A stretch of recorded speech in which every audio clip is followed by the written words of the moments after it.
Hey, my name's Jonathan Adel and I make music as Pink Buddha, and welcome to another episode of Force Fridays. I'm really excited for today's episode because we're going to go over external MIDI again. Since there's this new update for the Force, they made some much needed improvements. The problem with the last one was that even if you were to use external MIDI, that you were stuck with only controlling the track that you actually had selected, which kind of makes it almost worthless. But all that is new in here. So let's just jump right in. So to set up MIDI, you need to go to this little gear icon.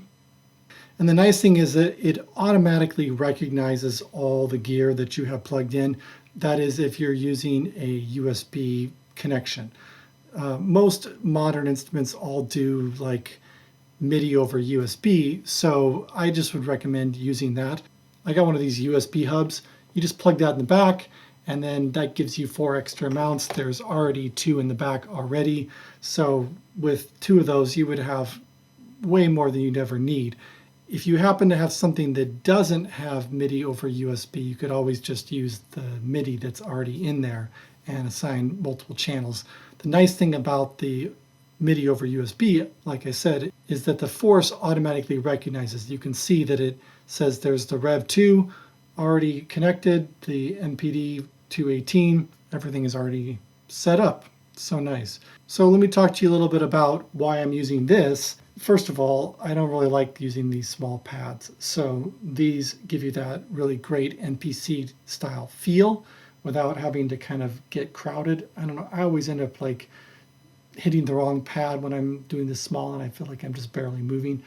So it already lines up perfectly with this. You can see that when I hit these pads, these keys light up. Now when you plug things in, they're immediately going to start sending MIDI into here, which is not generally what you want. I don't want to be playing this sound and have it playing the drum parts and having this do it also. I want them to be separated. How you get there is by going to the matrix button and then double clicking on the track, and then you can control the MIDI routing right here. That's definitely one way of doing it. I don't recommend doing that because you only get to see one track at a time. A better option is just to go to the mixer, and then you go to the in and out down below here. All the same parameters you could adjust from here on the matrix for all the tracks at once. So I just like to use this one better. So on track number 3, I pulled up a drum kit. Now, if that sounds familiar, it's because I gave away a pack just like this a couple days ago. If you missed it, click up here to go check it out. There are 808 drum samples that I processed through a bunch of analog plugins to get these kind of nice, rich distortions. This one is the vinyl distortion.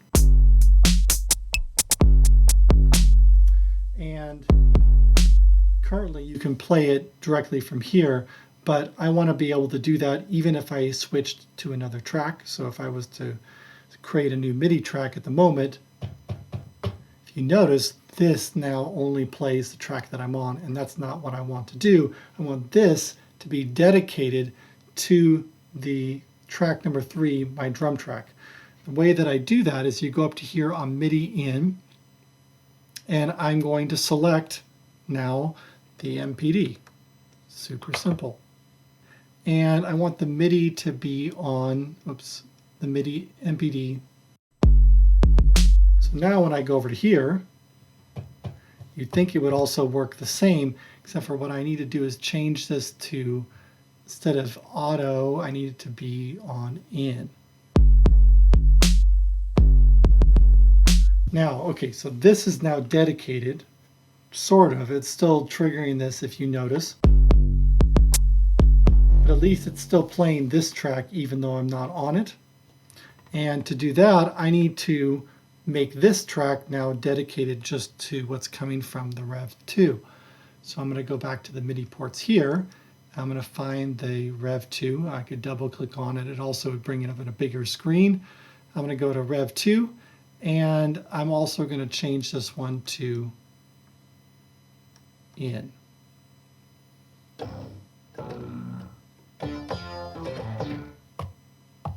Now, you're saying, why is this not playing the Rev 2? And that's because I need to change the MIDI out down here to come to the Rev 2 as well. That is if I wanted to play both. I'm just going to play this over here because now I mean I could play it here too, kind of one way or the other. I prefer to play keyboard, but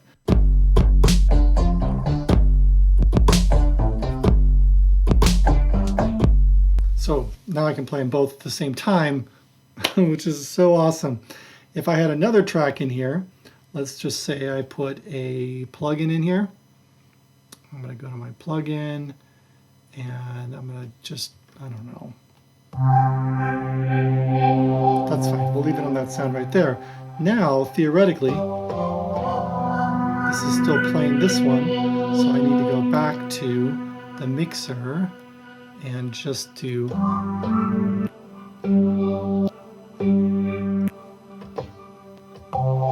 going to turn the MIDI, but I'm going to change the MIDI and I'm just going to turn that to none. So now you see this, the MIDI is from my Rev 2 is not playing here. So I have 3 different parts. Not that I can play that with 3 hands. I'm not going to play this one with my nose.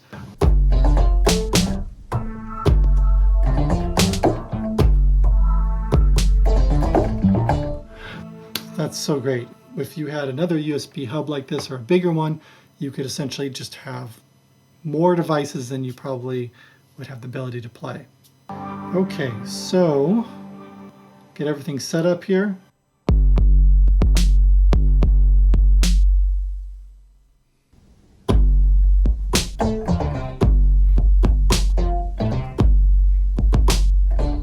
Now another great feature that came out on this recent update is the ability to record multiple tracks at once.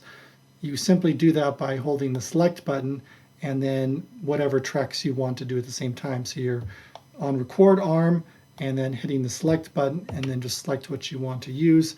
Let's see, I want to do actually the Rev 2 and the drum track here. Now the other thing that you can set up here is to change these knobs to MIDI. So they are now going to affect the channel that you're on. You do need to make sure though that you're on the right channel to be affecting it. So if I want to do the Rev 2,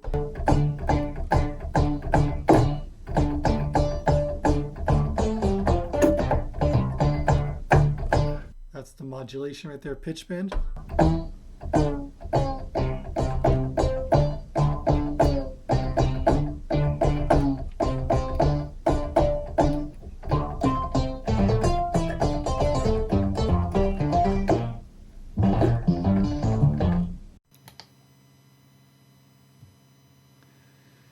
Okay, so let's record something here. I'm going to hit record, clap, tap to clip. Just quick note, I'm recording MIDI into both these tracks.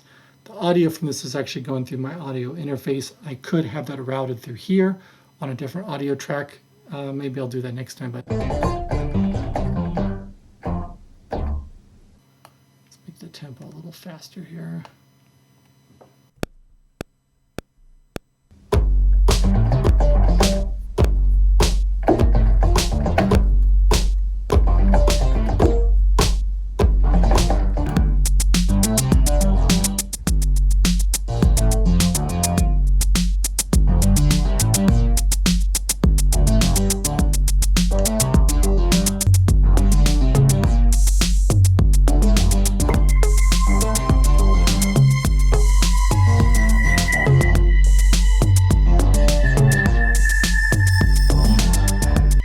If I wanted to record this automation, I need to click on this little green button right there. That turns it to red, and that means that when I change some of these parameters as it's recording, it'll record that into that loop there. So let's go ahead and start this up here.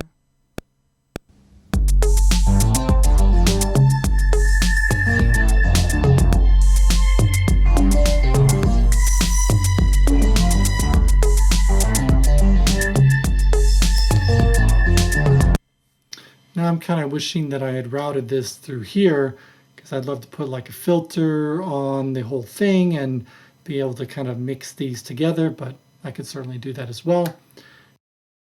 All right, so that's a quick overview for some of the changes that came out in this new update related to external MIDI. There are some other layers to this too that I'll probably bring up in a different video, but this should give you a good idea of like how you can use it with some external gear.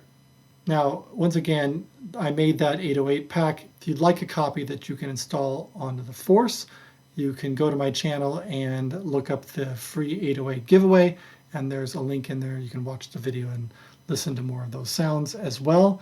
And I'll see you next week.